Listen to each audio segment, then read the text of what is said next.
Ok, meus amados, de volta estamos.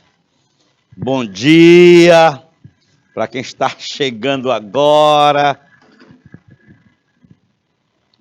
Professor Fernando Santos, professor de análise linguística da turma de 9º ano, ensino fundamental, canal Educação. Na nossa aula de hoje, nós estamos trabalhando a textualização de textos argumentativos e apreciativos. E nós falamos aqui sobre a argumentação, o que é um texto argumentativo, e colocamos aqui vários gêneros que apresentam, né, esse tipo argumentativo, né? Entre o artigo de opinião, a resenha, né? A carta do leitor, a carta de solicitação, a carta de reclamação. Tudo isso aí a gente, né, teve a oportunidade de ver no horário anterior. Nós estamos já prestes a começar a resolução de questões. Neste horário agora, nós vamos pegar a resenha de um determinado texto e vamos fazer questões relativamente, né, a esse texto resenhado, tá bom? E aqui é a hora de você participar. Eu quero que você participe, eu quero que você interaja, eu quero que você dê o seu ponto de vista junto à resolução de alguma questão, né? Você não precisa ficar preocupado se vai estar certo ou não. O importante é a participação, né? Você só consegue crescer se você, de fato, participar. Não é assim? Então vamos juntos? Conto com vocês, hein? Vamos lá.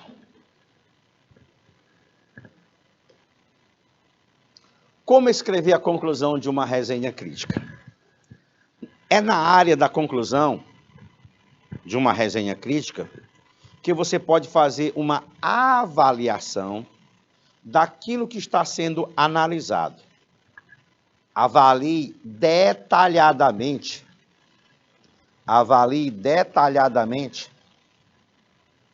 a obra e certifique-se de que ela contribuiu para o que você estava analisando, né? Você fez uma série de perguntas, né? E a partir daí, né, você já tem o desenho da obra que você leu, ou do filme a que você assistiu, para poder resenhar, facilitando o desenvolvimento da conclusão. Verifique se a obra está apropriada à proposta inicial do autor. Confirme se há uma continuidade no conteúdo abordado. Liste quais são as contribuições que a obra traz para a sua área de estudo ou grupo específico de leitores.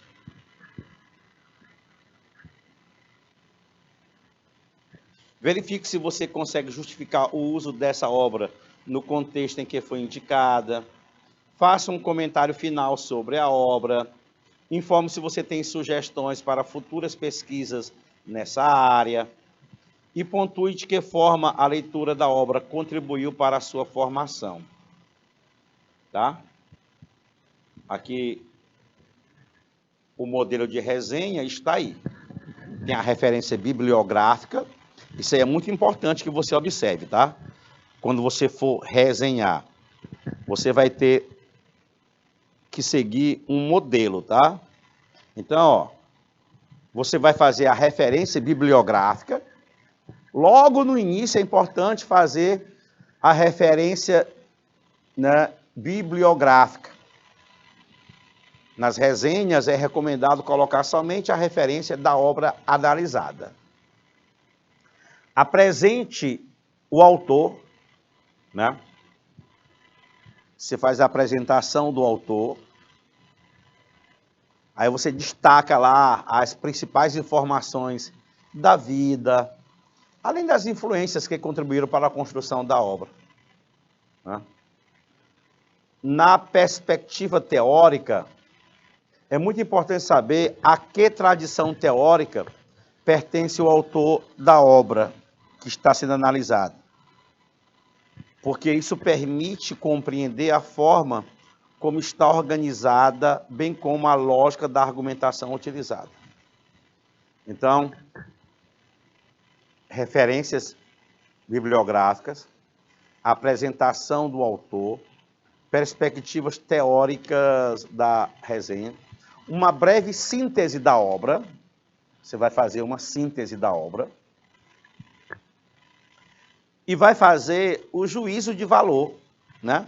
A reflexão crítica sobre a obra e implicações.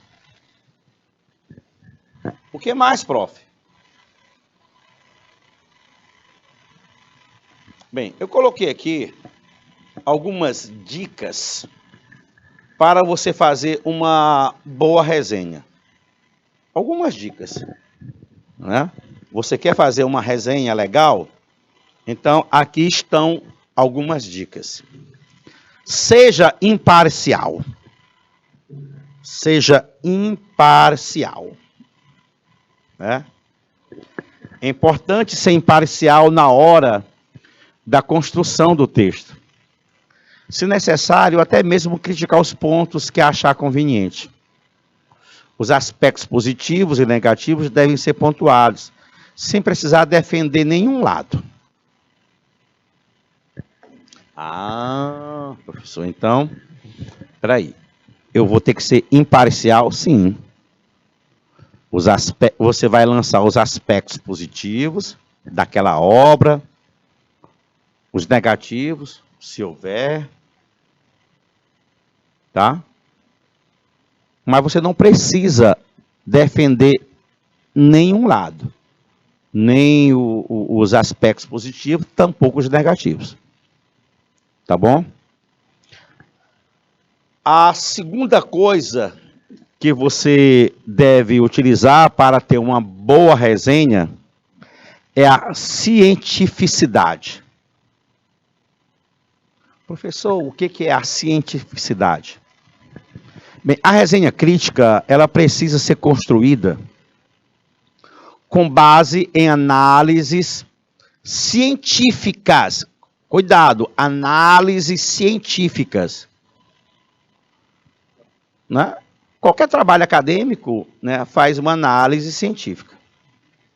É preciso obedecer todas as exigências que envolvem a objetividade e impessoalidade do contexto.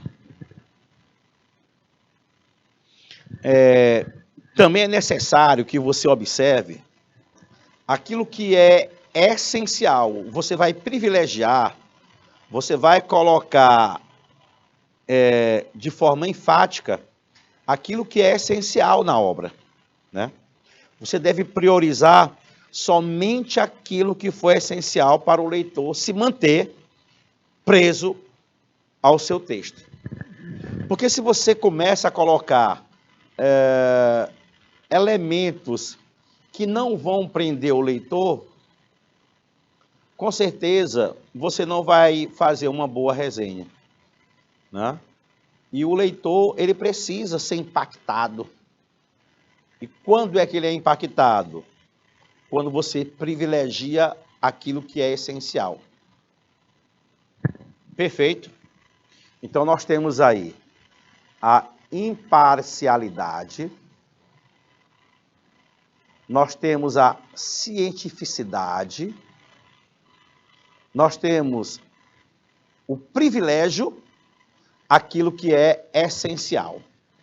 Tá? O que mais que nós temos aqui? Tudo bem, meu garoto.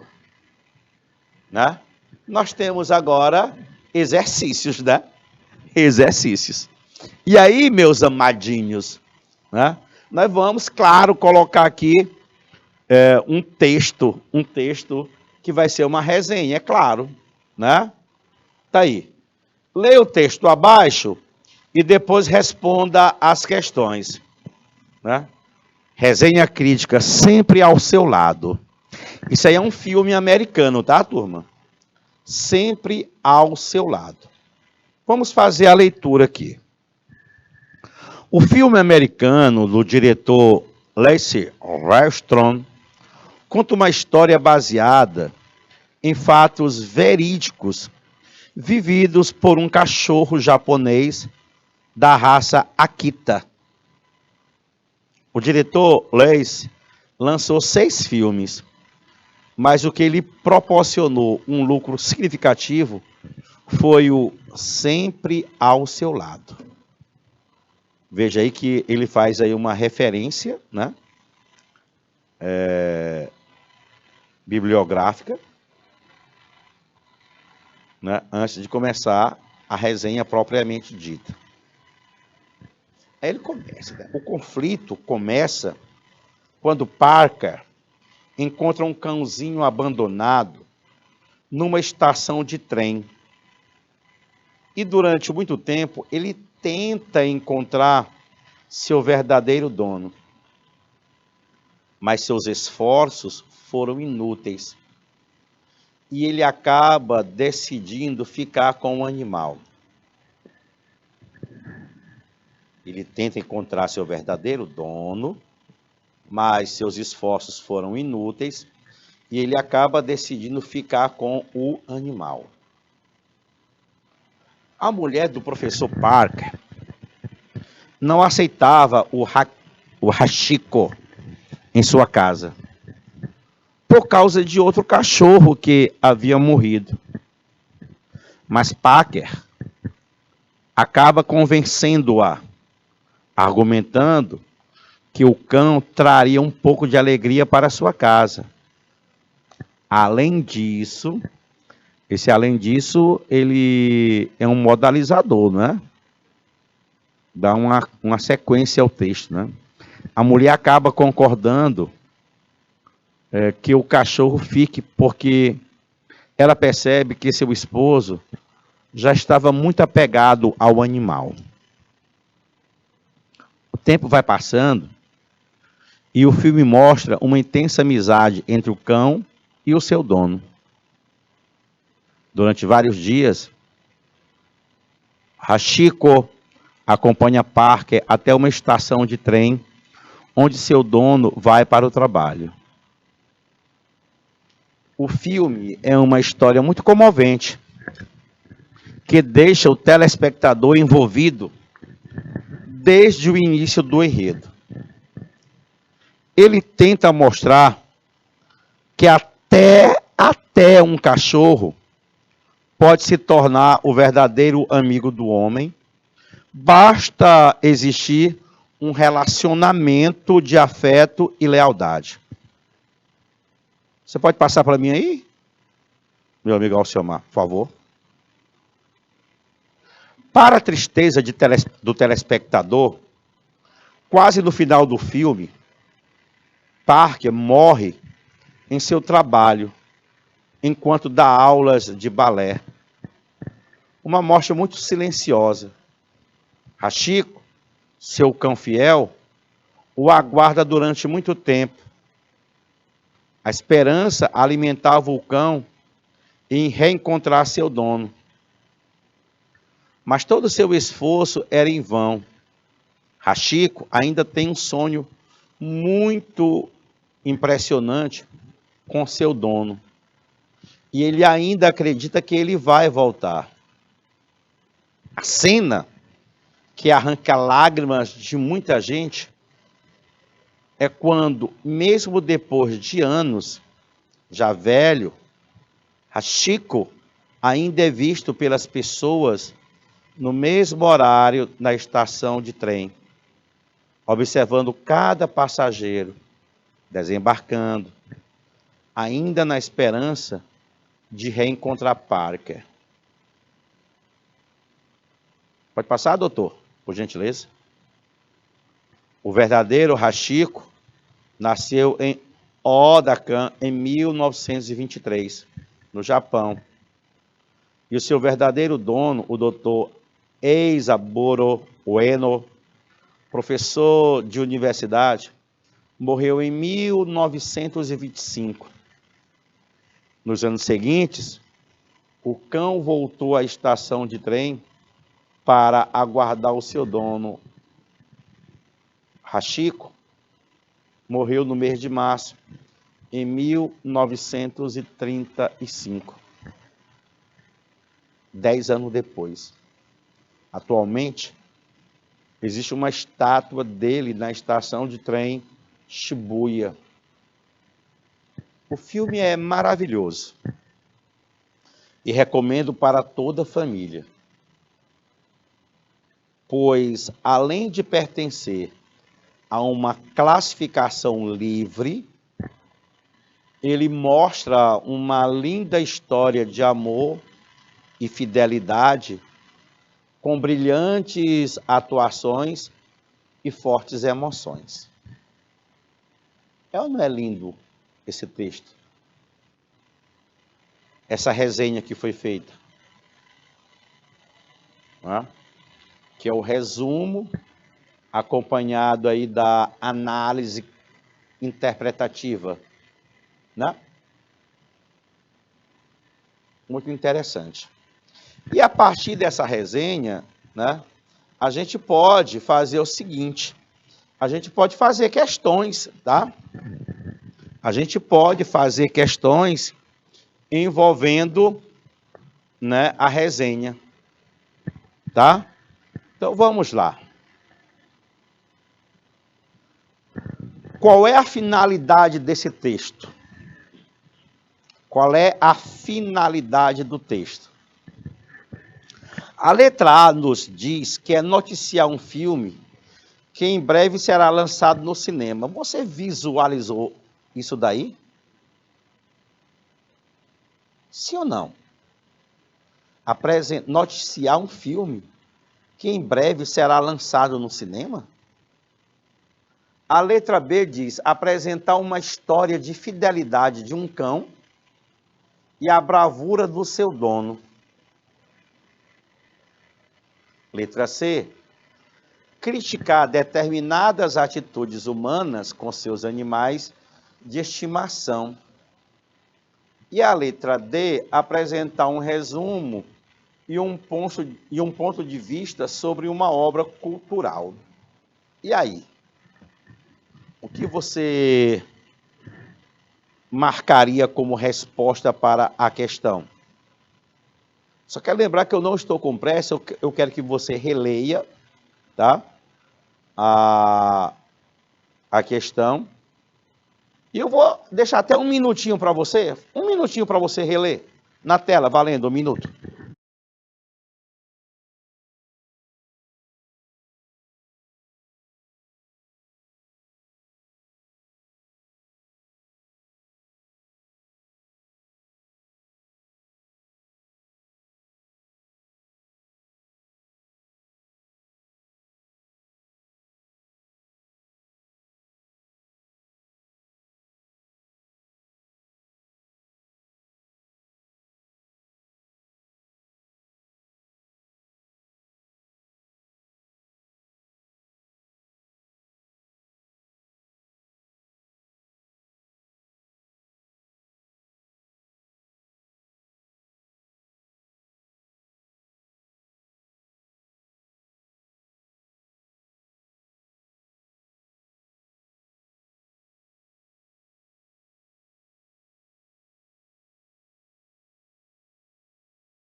Ok.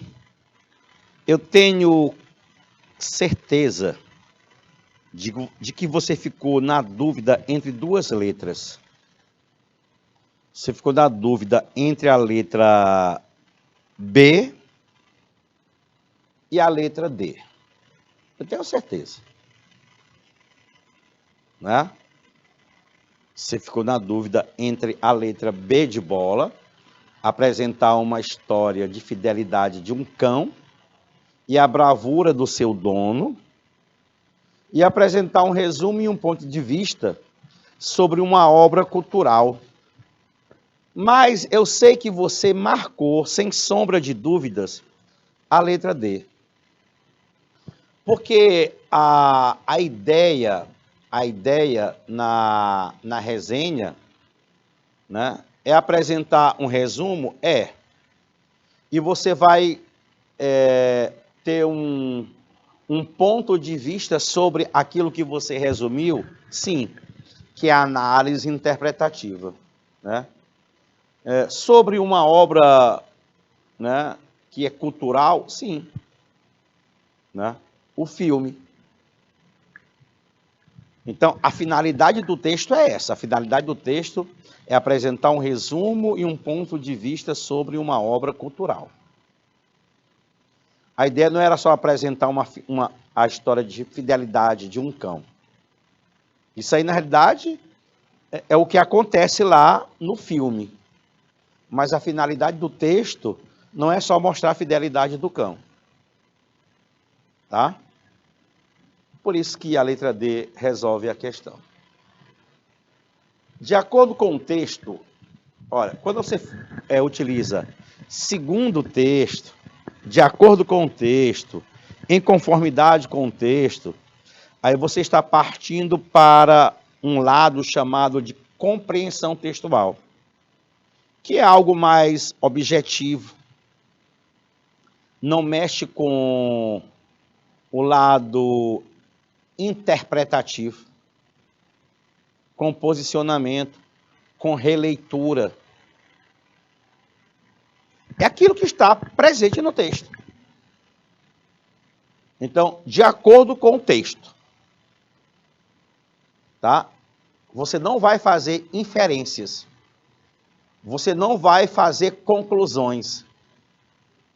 Você não vai dar um ponto de vista. É aquilo que o texto de fato apresenta. Vamos lá. Letra A. De acordo com o texto, a frustração de Parker contribuiu para adotar o Hachiko. A frustração contribuiu para adotar o Hachiko? Será se foi isso? Letra B. A história é baseada em fatos verídicos.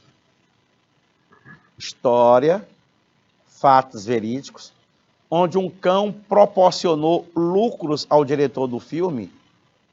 Será se é isso, turma? Será se é isso?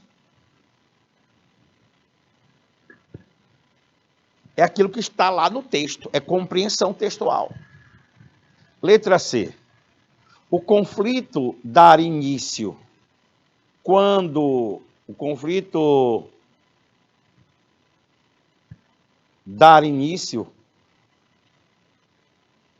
a mulher do professor Parker decide aceitar o animal. Será se é isso? O Parker encontra um cão abandonado numa estação de trem e logo decide adotá-lo. E aí? De acordo com o texto. Professor, essa daí está muito fácil, prof. Essa daí eu vou marcar sem sombra de dúvidas, né? A letra A, a frustração de Parker contribuiu para adotar o Hachiko. O que é que você observa lá? Ele procurou o dono do cão durante muito tempo. Procurou. Ele encontrou? Não. Ele não encontrou. O que foi que ele fez? Ele ficou frustrado. A frustração, né?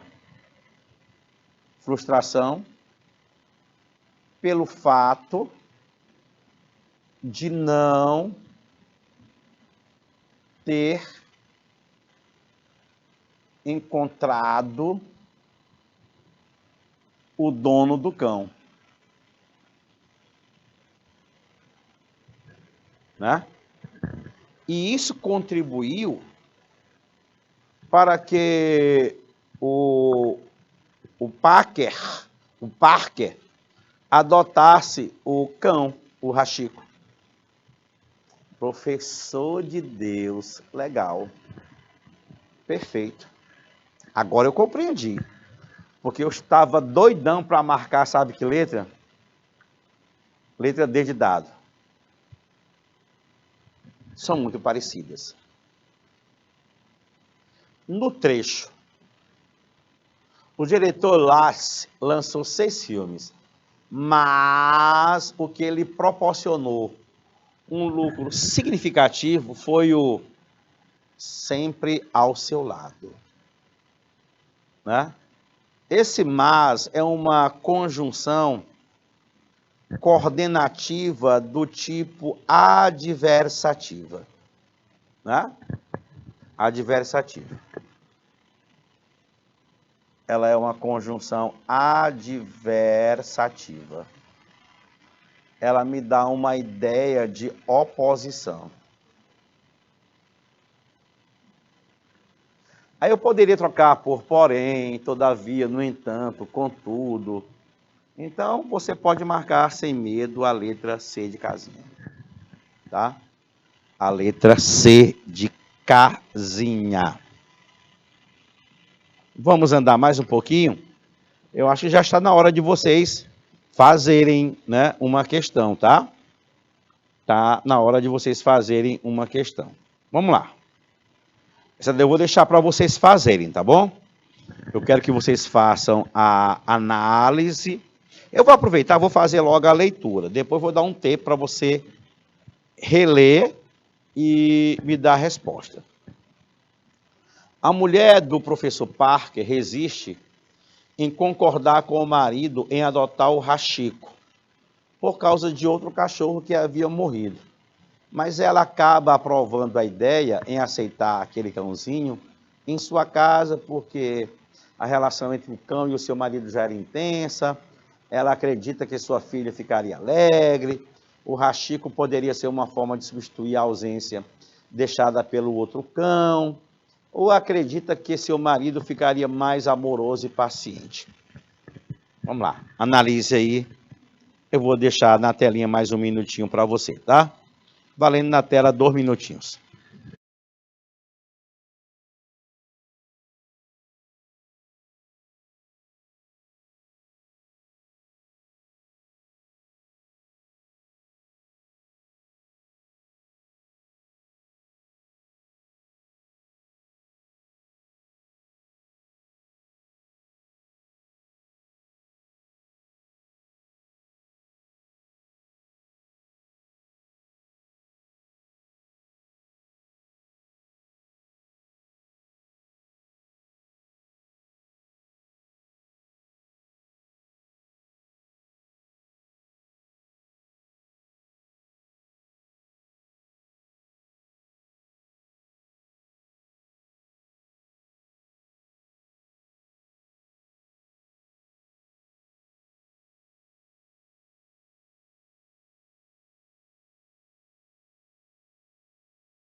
E aí, meus amadinhos, meus queridinhos, meus lindos, meus fofos, digam aí, a mulher do professor Parker resiste em concordar com o marido em adotar o Hachiko, por causa de outro cachorro, não é assim?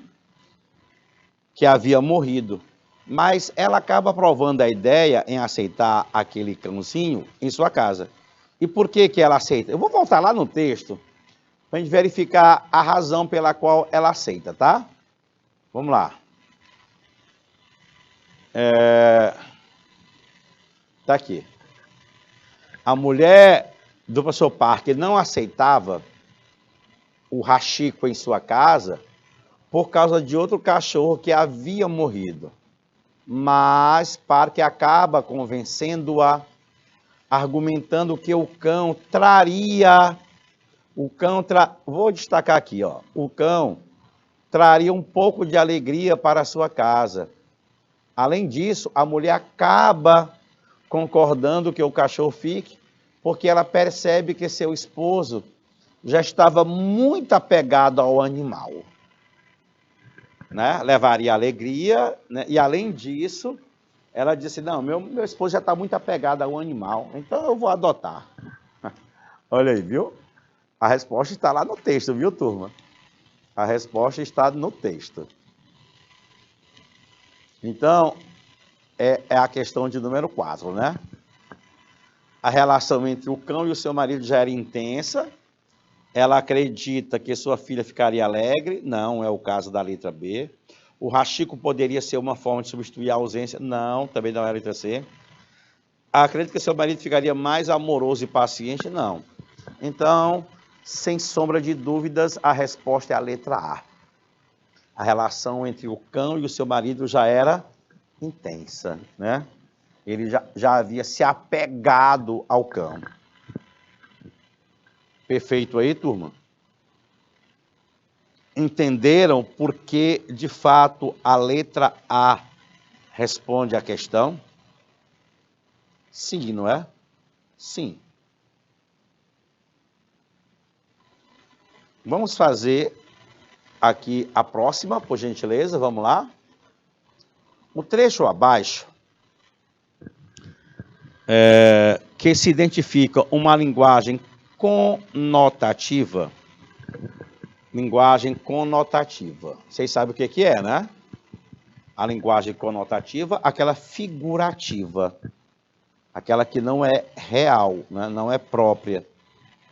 Onde a autora faz uso de uma expressão figurada para tornar a linguagem mais expressiva. Né? Mais expressiva. Vamos lá. A cena que arranca lágrimas de muita gente é quando, mesmo depois de anos, arranca lágrimas. Letra B. O conflito começa quando o Parker encontra um cãozinho abandonado numa estação de trem. Na letra B, eu não vejo nada disso, tá? Na letra C, ainda da esperança de reencontrar Parker, não vejo nada de linguagem conotativa na letra C. A letra D nos diz o seguinte: o filme é uma história muito comovente, que deixa o telespectador envolvido desde o início do enredo. Eu também não vejo nada de conotativo. Mas quando você analisa a letra A, a cena que arranca lágrimas, né?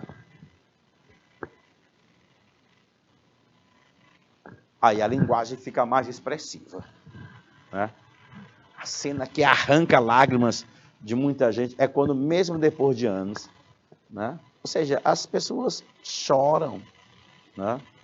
Porque é muito comovente. Perfeição, gente? Aí, na questão? Corretíssimo aí? Você marcar a letra A? Sim, sim ou não, não? Sim, sim, não é não? Viram a importância de saber o que é linguagem conotativa e linguagem denotativa? A denotativa é aquela que você verifica o sentido lá no dicionário, é o sentido real, é o sentido próprio. A linguagem conotativa é o sentido figurado. É o sentido figurado. No trecho, basta existir um relacionamento de afeto e lealdade. Né? Basta existir um relacionamento de afeto e lealdade. As palavras destacadas podem ser substituídas, respectivamente, sem alterar o sentido da expressão por qual? A palavra é afeto e a outra é lealdade, né? Vamos lá. Afeto. Afeto é apreço. Lealdade é fidelidade. Seria dedicação e amor. Seria indiferença e respeito. Hostilidade e consideração. Turma, se você fizer uma análise, né, você vai perceber o seguinte: entre o cachorrinho, né, e o Parker, havia um apreço? Havia. Havia algo que era fiel? Havia. Então, fidelidade e lealdade. Né? Lealdade. Afeto, carinho, apreço. Eu tenho muito afeto por você. Eu tenho muito apreço por você. Muito carinho por você. Letra A.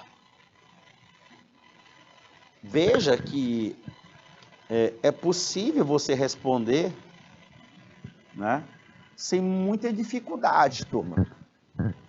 Sem muita dificuldade. Você pode responder sem muita dificuldade. Tranquilo, galerinha linda? Tudo na santa paz? Sim, não é? Podemos continuar? Vamos lá. Na próxima. Há uma opinião onde? Opinião. Opinião é ponto de vista, né? É algo que é muito particular, é muito privativo.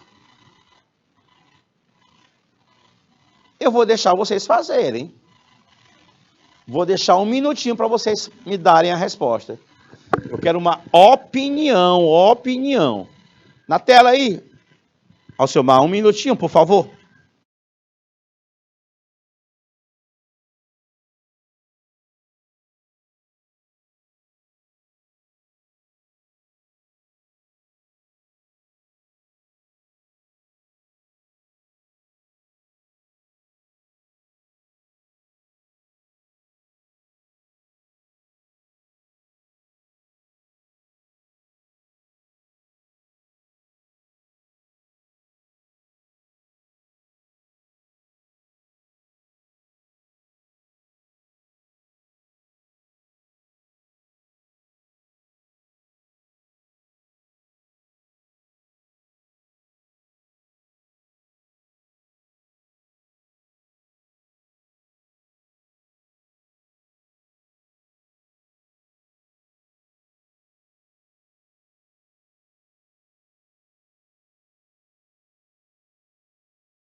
Belezinha, hein? E aí? O seu ponto de vista? Vamos lá. Há uma opinião. Letra A. A esperança alimentava o cão em reencontrar seu dono, mas todo esforço era em vão. Letra B. Hachiko ainda é visto pelas pessoas no mesmo horário da estação de trem, observando cada passageiro desembarcando. Isso aí não é opinião, não. Isso aí é fato. Ocorre de fato. Então, você já esquece a letra B. Pode esquecer. Letra C. Ele mostra uma linda história de amor e fidelidade com brilhantes atuações e fortes emoções. Pode ser? Essa letra C também pode, né, turma? Vamos ver a letra D. O verdadeiro Hachiko nasceu em Odakan. Não, aqui é fato. E aí? O que é que você vai me dizer? Você já leu, hein? Você já fez uma leitura. Diga aí para mim. É a letra A ou é a letra C? A esperança alimentava o cão em reencontrar seu dono, mas todo o seu esforço era em vão. Não, professor, aí não é opinião, não. Mas eu acho que na letra C, ele mostra uma linda história de amor. Linda história. Né? Amor e fidelidade com brilhantes atuações e fortes emoções. É ou não é um ponto de vista, né, de quem faz a resenha? Diga aí para mim, é ou não é? Claro que é. Letra C de Canal Educação. Tá? Você falar que é uma linda história, alguém pode achar que não é linda história. Então, esse lindo, a presença desse adjetivo é um elemento marcante relativamente à opinião, a ponto de vista. Tá? Vamos andar mais um pouquinho. Vamos mais um pouquinho. Segundo a autora, o que é que deixa o telespectador envolvido na história? Segundo a autora, o que deixa o telespectador envolvido na história? O telespectador envolvido na história. Reflexão, o bom enredo, a emoção ou é o sofrimento? Diga aí para mim. De acordo com a autora, se é de acordo com a autora, nós temos que procurar lá no texto, né? Você consegue fazer sem voltar ao texto? Ou há a necessidade de se voltar ao texto? Olha, deixa eu explicar para vocês. Já falei hoje, vou voltar a falar.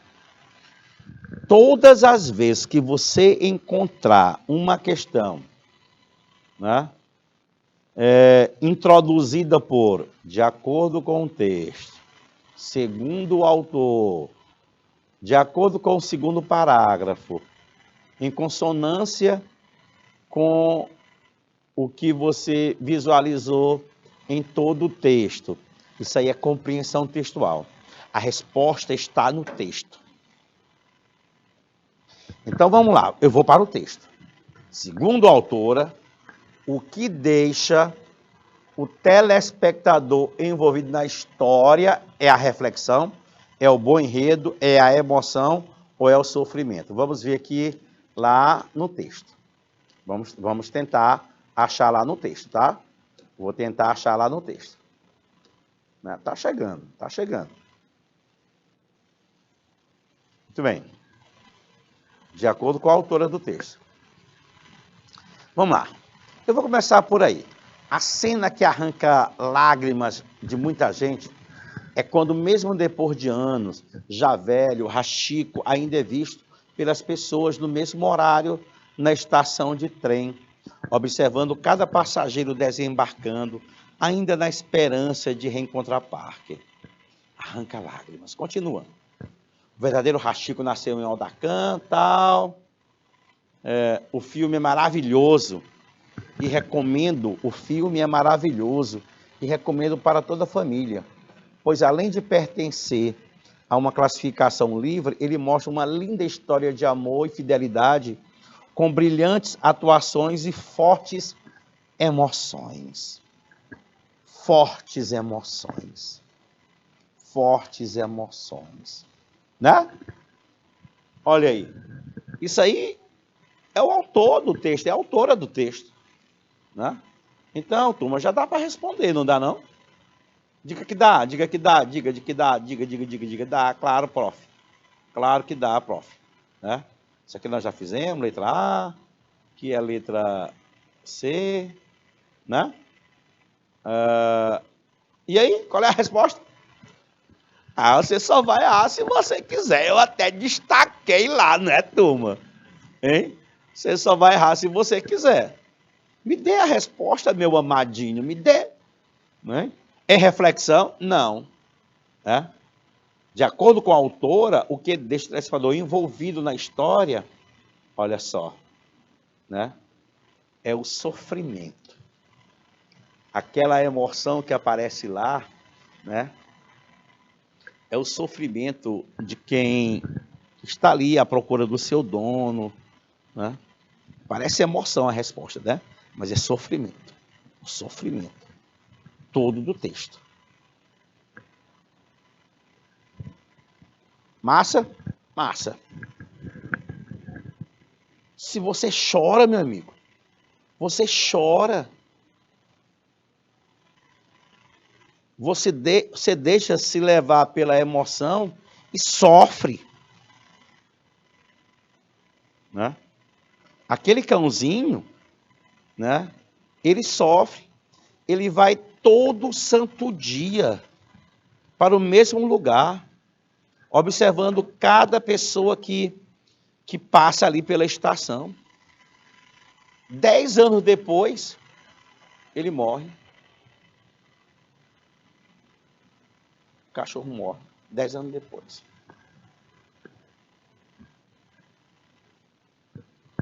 Vamos lá.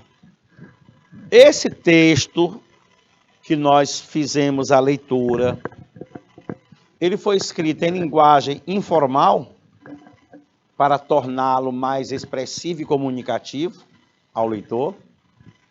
Em linguagem coloquial, porque a escritora ainda não tem o domínio da norma culta. Não, isso aqui é coisa de louco, né, turma? A escritora não ter domínio, não. Em linguagem culta, pois o gênero resenha crítica não permite a utilização de elementos coloquiais. O que é que você acha da letra C? D, em linguagem técnica, pois ele apresenta muitas palavras, não tem nada a ver linguagem técnica. E aí? Entre a letra A e a C. Vocês perceberam que eu sempre deixo vocês, né, entre duas letras para marcar? É a mesma dificuldade que você vai ter lá na hora da prova. Lá no Enem. Você vai eliminar 2 ou 3 alternativas e vai, meu Deus, e agora? O que é que eu faço? Aí o detalhe é que vai fazer com que você resolva adequadamente a questão. O detalhe. O detalhe. Muito bem. Vocês acham que o texto foi escrito em linguagem informal para torná-lo mais expressivo e comunicativo ao leitor? Ou foi escrito em linguagem culta, porque o gênero resenha crítica não permite a utilização de elementos coloquiais? É claro que a resposta é a letra A, né, turma? Ou é a letra C? Hein? É a letra A ou é a letra C? Quando nós fizemos aquela introdução do texto resenha, o que foi que nós falamos? Se você vai resenhar, você vai fazer o quê? Você vai fazer um resumo com análise crítica, né? Com análise interpretativa. A linguagem informal, ela até que pode ser utilizada. Pode. Ela pode ser utilizada. Pode, claro que pode. Só se eu tivesse um público, né, que não fosse detentor de uma linguagem formal. Mas se você, né, está fazendo a resenha sobre um filme,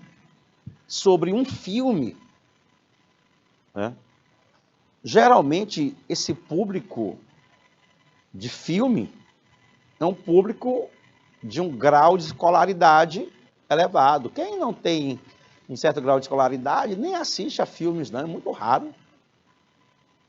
Então, a linguagem, turma, de uma resenha, ela é uma linguagem padrão, é uma linguagem culta, tá? elementos coloquiais empregados? Não. Mesmo sendo para dar mais expressividade, né, você não deve empregar.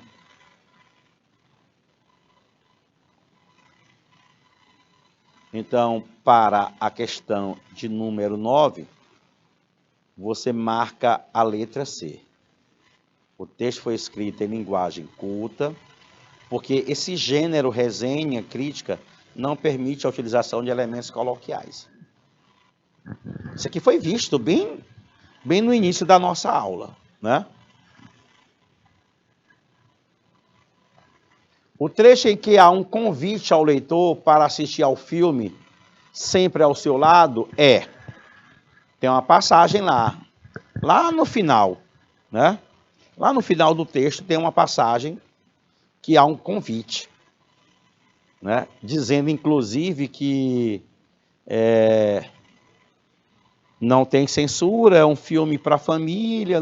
Vocês lembram? Então, ele mostra uma linda história de amor e fidelidade com brilhantes atuações e fortes emoções. O filme é maravilhoso e recomendo para toda a família. O filme é uma história muito comovente que deixa o telespectador envolvido desde o início do enredo. Atualmente existe uma estátua dele na estação de trem Shibuya. Convite ao leitor para assistir ao filme Sempre ao Seu Lado.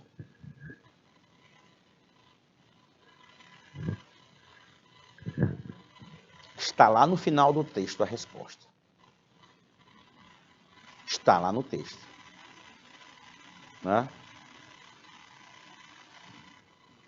O filme é maravilhoso e eu recomendo para toda a família. Não tem qualquer censura, né? É um filme que vai trazer muita emoção. Beijo de bola. Vamos andar só mais um pouquinho, vamos. Sherazade e as 1001 Noites. Coisa rápida. Prepara o coração. A viagem que começa agora vai te levar às alturas no meio de transporte nada comum. O tapete mágico. E olha que isso é só o começo. Durante as 1001 noites que temos pela frente, veremos rainhas e sultões, gênios e monstros, lutas e intrigas, tudo em clima de muita magia, beleza e mistério. Ainda vamos encontrar velhos amigos como Aladim, Alibaba e até os 40 ladrões. Ficou curioso? Então é hora de conhecer as 1001 Noites, livros que reúnem as histórias mais deslumbrantes do mundo árabe. Tudo começa com a história do rei Shahryar. Ele descobre que está sendo traído pela esposa, que tem um servo como amante, e enfurecido mata os dois. Depois toma uma decisão terrível. A cada noite vai se casar com uma nova mulher e na manhã seguinte ordenar sua execução. Uma loucura isso, né, turma? Para nunca mais ser traído. Assim procede por 3 anos, causando medo e lamentações em todo o reino. Um dia, a filha mais velha do primeiro-ministro do rei, a bela e sábia Sherazade, diz ao pai que tem um plano para acabar com a barbaridade do rei. Para aplicá-lo, porém, ela precisa casar-se com ele. Horrorizado, o pai tenta convencer a filha a desistir da ideia. Mas Sherazade estava decidida a acabar de vez com a maldição que aterrorizava a cidade. Quando chega a noite de núpcias, sua irmã mais nova, Dunyazade, faz o que Sherazade havia pedido. Vai de madrugada até o quarto dos recém-casados e, chorando, pede para ouvir uma das fabulosas histórias que a irmã conhece. Sherazade começa então a narrar uma intrigante história que cativa a atenção do rei, mas não tem tempo de acabar antes de amanhecer. Curioso para saber o fim do conto, Shahryar concede-lhe mais um dia de vida, mas sabe que essa seria a primeira de 1001 noites. As histórias de Sherazade, mais uma vez envolventes que a outra, são sempre interrompidas na parte mais interessante. Assim, dia por dia, sua morte vai sendo adiada. Você deve estar pensando que Sherazade tinha um baita repertório de histórias para contar, né? Bem, mas por mais fértil que fosse sua imaginação, seria impossível inventar tanta coisa ou ler tantos livros. Na verdade, a forma como Sherazade aprendeu todos esses contos explica também outro mistério da obra. Ela não tem autor. Parece estranho, mas a explicação é simples. As histórias de As Mil e Uma Noites eram contadas de uma pessoa para outra. Estavam na boca do povo. Ninguém sabe quem as inventou. Fazem parte da tradição oral do povo árabe, com seus contadores de histórias que reuniam multidões nas ruas e mercados. Não se sabe ao certo quando os contos foram passados para o papel. A primeira versão do livro, 1000 Contos, surgiu na Pérsia, atual Irã, onde se passa a história de Sherazade, por volta do século X. O nome que conhecemos só veio depois, com os árabes. Muito supersticiosos, eles acreditavam que números redondos atraíam coisas ruins. Passaram o nome, então, para As Mil e Uma Noites. Porém, com o original do livro, nunca foi encontrado. Há versões diferentes para a história de Sherazade. O final, no entanto, é sempre o mesmo. Mais uma noite, mais uma noite, mais uma noite, não é não? E para fechar a aula, olha aí, para fechar a aula, bonito, fechando bonito. O texto reproduzido é uma resenha. Sim, nesse tipo de gênero textual é comum encontrarmos, além de uma análise crítica, um resumo da obra. Sim, né? Além da análise crítica, um resumo da obra. Sim, né? Essa resenha é a crítica literária de que obra? Ah, professor, do livro As Mil e Uma Noites, né? Sherazade passou as 1001 noites com o rei e ele não conseguiu executá-la, não conseguiu, né? Que trecho, você pode me responder, né? Só vamos fazer essa questão aí sobre esse texto. Que trecho do livro está resumido na resenha? Qual é o trecho do livro que está resumido na resenha? Olha aqui pra gente, ó. A história de Sherazade. A história de Sherazade. E aí, meus amados? Vocês sabem onde esse texto foi publicado? Sabem onde ele foi publicado? Sabem? Olha aqui, olha aqui. Júlia Dias Carneiro, Ciência de Hoje das Crianças Online, tal, disponível em diadeeducação.pr.gov.br, portais e tal. Aí ficou fácil demais, né, não? Opa! Na revista Ciência Hoje das Crianças Online. Né? Só mais uma. Qual é a intenção do texto, turma? Rápido, rápido. Divulgar o livro e, para isso, chama a atenção do leitor para a personagem protagonista, resumindo sua história. E a última, compare o tempo verbal empregado na resenha com o emprego do conto, Os Dois Pequenos e a Bruxa. Né? São os meninos? Por quê? A gente vai deixar para a próxima aula, porque o tempo já não nos permite continuar. Eu vou ficar por aqui, tá? Um forte abraço. E amanhã a gente se encontra mais uma vez falando de amor. Falar de amor, claro, é falar sempre da nossa querida língua portuguesa. Fui!